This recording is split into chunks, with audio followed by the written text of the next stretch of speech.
Gênesis 41. E aconteceu que ao fim de 2 anos inteiros, Faraó sonhou, e eis que estava em pé junto ao rio. E eis que subia do rio 7 vacas, formosas à vista, gordas de carne, pastavam no prado. E as que subiam do rio, após elas, outras 7 vacas feias à vista e magras de carne, e paravam junto às outras vacas. E as vacas feias, à vista e magras de carne, comiam as 7 vacas formosas. Então acordou Faraó. Depois dormiu e sonhou outra vez. E eis que brotavam de um mesmo pé 7 espigas, cheias e boas. E eis que 7 espigas miúdas e queimadas do vento oriental brotavam após elas. E as espigas miúdas devoravam as espigas grandes. Então acordou Faraó, e eis que era um sonho. E aconteceu que pela manhã o seu espírito perturbou-se, e enviou e chamou todos os adivinhadores do Egito, todos os sábios. E Faraó contou-lhe o seu sonho, mas ninguém havia que os interpretasse. Então falou o copeiro-mó a Faraó, dizendo: dos meus pecados me lembro hoje. Estando Faraó muito indignado contra os seus servos e pondo-se sob prisão na casa de guarda, a mim, ao padeiro Mó, então sonhamos um sonho na mesma noite, eu e ele, cada um conforme a interpretação do seu sonho. E estava ali conosco um jovem hebreu, servo do capitão da guarda. Contamos e interpretamos os sonhos, e cada um interpretou conforme o seu sonho. E como ele nos interpretou, assim mesmo foi feito. A mim me fez tornar ao estado, e a ele enforcou. Então enviou Faraó e chamou a José. Fizeram sair logo da cova, e barbeou-se, mudou as suas vestes e veio a Faraó. E Faraó disse a José: eu sonhei um sonho, ninguém há que o interprete, mas de ti ouvi dizer que quando ouves um sonho o interpretas. Respondeu José a Faraó: isto não está em mim, Deus dará resposta de paz. Então disse Faraó a José: eis que em meu sonho estava eu em pé na praia do rio, e eis que subia do rio 7 vacas gordas, carne formosa, e eis que outras 7 vacas subiam após estas, muito feias à vista, de magras de carne. Não tenho visto outras tais, enquanto a fealdade em toda a terra do Egito. E as vacas magras e feias comiam as primeiras 7 vacas gordas. E entravam em suas entranhas, mas não se conhecia que houvesse entrado em suas entranhas, porque seu aspecto era feio como no princípio. Então acordei. Depois vi meu sonho, e eis que no mesmo pé subiam 7 espigas cheias e boas, e 7 espigas secas, miúdas e queimadas. E as 7 espigas miúdas devoravam as 7 espigas boas. E eu disse aos magos, mas ninguém soube que eu interpretar. Então disse José a Faraó: o sonho de Faraó é um só. O que Deus há de fazer notificou. As 7 vacas formosas são 7 anos de 7 espigas formosas, também são 7 anos, o sonho é um só. E as 7 vacas magras e feias à vista, que subiam depois delas, são 7 anos, como as 7 espigas miúdas e queimadas do vento, são 7 anos de fome. Esta é a palavra que tenho dito a Faraó: o que Deus há de fazer mostrou a Faraó. E eis que vem 7 anos, e haverá grande fartura em toda a terra do Egito. Depois deles levantar-se-ão 7 anos de fome, e toda aquela fartura será esquecida na terra, e a fome consumirá a terra. E não terá conhecida abundância na terra, por causa daquela fome que haverá depois, porquanto será gravíssima. E o sonho foi duplicado 2 vezes, e Faraó é porque esta coisa é determinada de Deus, e Deus se apressa a fazê-la. Portanto, Faraó, se proveja agora de um varão inteligente, sábio, e o ponha sobre a terra do Egito. Faça isto, Faraó, e ponha governadores sobre a terra, e tome a 5ª parte da terra do Egito nos 7 anos de fartura. E juntem toda a comida destes bons anos que vêm, e amontoem trigo debaixo da mão de Faraó, para mantimento nas cidades, e o guardem. Assim será o mantimento para provimento da terra nos 7 anos de fome, que haverá na terra do Egito, para que a terra não pereça. E estas palavras foi boa aos olhos de Faraó, e aos olhos de todos os servos. E disse Faraó a seus servos: acharíamos um varão como este, em quem haja o Espírito de Deus? Depois disso Faraó a José: pois que Deus te fez saber tudo isto, ninguém há tão inteligente e sábio como tu. Tu estarás sobre a minha casa, e por tua boca se governará todo o meu povo. Somente no trono eu serei maior que tu.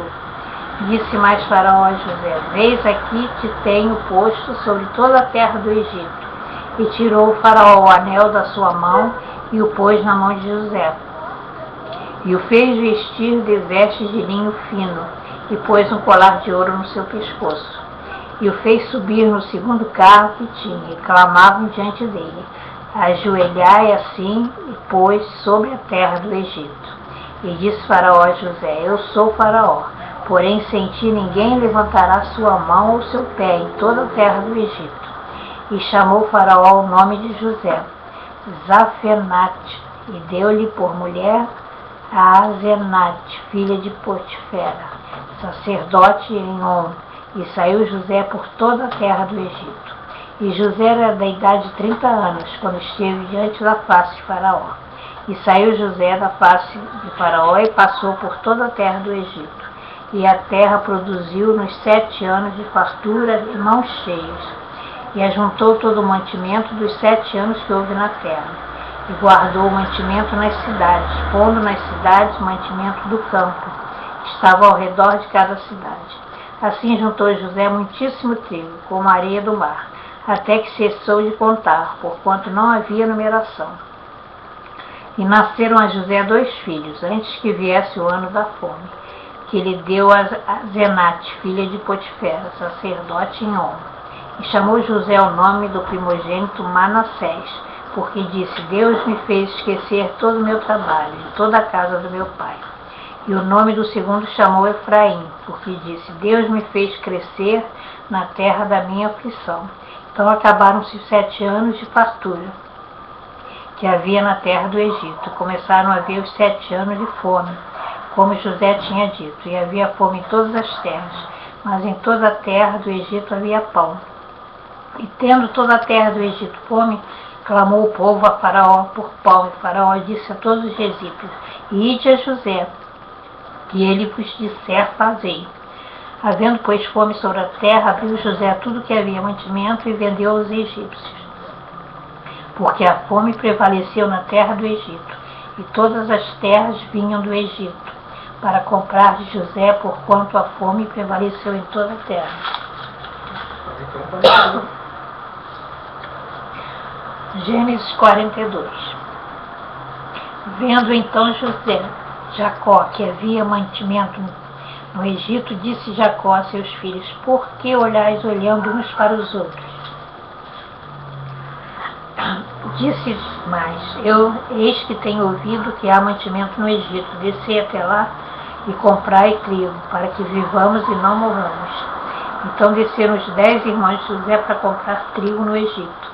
A Benjamim, porém, irmão de José, não enviou Jacó com seus irmãos, porque dizia: para que lhe não suceda porventura algum desastre. Assim vieram os filhos de Israel para comprar, entre os que vinham lá, porque havia fome na terra de Canaã. José, pois, era o governador daquela terra. Ele vendia a todo o povo, e os irmãos de José vieram e inclinaram-se ante ele, como a face na terra. E José, vendo seus irmãos, conheceu-os, porém mostrou-se estranho para eles. E falou com eles asperamente e disse: de onde vens? E eles disseram: da terra de Canaã, para comprarmos mantimento. José, pois, conheceu seus irmãos, mas eles não o conheceram. Então José lembrou-se do sonho que havia sonhado deles e disse: vós sois espias e vieste para ver a nudez da terra. E eles disseram: não, senhor meu, mas teus servos vieram comprar mantimentos. Todos nós somos filhos de um varão, somos homens de retidão.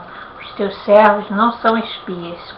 E ele disse: não, antes vieste para ver a nudez da terra. Eles disseram: nós, teus servos, somos 12 irmãos, filhos de um varão da terra de Canaã. E eis que o mais novo está com nosso pai hoje, mas um já não existe. Então disse José: isto é o que vos tenho dito. dizendo que sois espias. Nisto sereis provados pela vida de Faraó. Não saireis daqui, senão quando vosso irmão mais novo vier aqui. Enviai um dentre vós que traga vosso irmão, mas vós ficareis presos, e vossas palavras serão provadas, se há verdade convosco. E se não, pela vida de Faraó vós sois espias. E pô-los juntos em guarda 3 dias. E ao 3º dia disse-lhe José: fazei isto e vivereis, porque eu temo a Deus. Se sois homens de retidão, não fique um de vossos irmãos preso na casa de vossa prisão. E vós ide e levai trigo para a fome da vossa casa. E trazei-me vosso irmão mais novo, e serão verificadas vossas palavras, e não morrereis. Então disseram uns aos outros: na verdade somos culpados acerca de nosso irmão, pois vimos a angústia de sua alma quando nos rogava. Nós, porém, não ouvimos, por isso vem sobre nós esta angústia. E Rúben respondeu-lhe dizendo: não vos dizia eu, não pequeis contra o moço, mas não ouvistes, e vedes aqui, o seu sangue também é requerido. E eles não sabiam que José os entendia, porque havia intérprete entre eles. Retirou-se deles e chorou. Depois tornou a eles, falou-lhes, tomou a Simeão dentre eles e amarrou-o perante seus olhos. E ordenou José que enchessem os seus sacos de trigo, e que lhes restituíssem o dinheiro, a cada um no seu saco, e lhes dessem comida para o caminho. E fizeram assim. E carregaram o trigo sobre os seus jumentos e partiram dali. E abrindo um deles o saco para dar pasto ao jumento na venda, viu o dinheiro, porque eis que estava na boca do saco. E disse a seus irmãos: devolveram o meu dinheiro, ei-lo mesmo aqui no meu saco. Então lhes desfaleceu o coração e pasmaram, dizendo um ao outro: que é isto que Deus nos tem feito? E vieram para Jacó, seu pai, na terra de Canaã, e contaram-lhe tudo o que lhes aconteceu, dizendo: o varão, senhor da terra, falou conosco asperamente, tratou-nos como espias da terra. Mas dissemos-lhe: somos homens de retidão, não somos espias. Somos 12 irmãos, filhos de nosso pai. Um não é mais, e o mais novo está hoje com nosso pai na terra de Canaã. E aquele varão, o senhor da terra, nos disse: nisto conhecereis que vós sois homens de retidão. Deixai comigo um de vossos irmãos e tomai para a fome de vossas casas e parti. E trazei vosso irmão mais novo, assim saberei que não sois espias, mas homens de retidão. Então vos darei o vosso irmão e negociareis na terra. E aconteceu que, despejando eles os outros sacos, eis que cada um tinha trouxinha com dinheiro. E viram as trouxinhas com seu dinheiro, eles e seu pai, e temeram. Então Jacó, seu pai, disse-lhe: tendes-me desfilhado, José já não existe, e Simeão não está aqui, e agora? Levarei a Benjamim. Todas estas coisas vieram sobre mim. Mas Rúben falou a seu pai, dizendo: mata os meus 2 filhos, se tu me não tornar a trazer. Damos em minha mão, e tu tornarei a trazer. Ele, porém, disse: não descerá meu filho convosco, porquanto seu irmão é morto, e ele só ficou. Se lhe sucede algum desastre no caminho, por onde fordes, farei descer minhas cães como tristeza à sepultura.